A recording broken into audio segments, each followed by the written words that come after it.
Sagardoren bideoklipa egingo dizuegu, baina lehenengo informazio pixkat emango dizuegu. Zueta Sagardo egindako abesti bat da. Berriro hasi, lasai. Mister Euskaldunen egindako Zueta Sagardo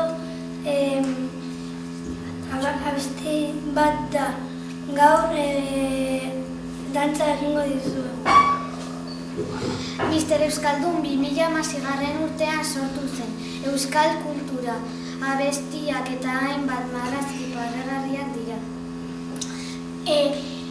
Esaldi barregarriak sortzen ditu eta marrazki originalekin lagunduta. Zueta Sagardo gaztelaniazko Zumomela radiodoinuarekin euskerazko abestia da. Espero dugu gustatzea. Zueta Sagardo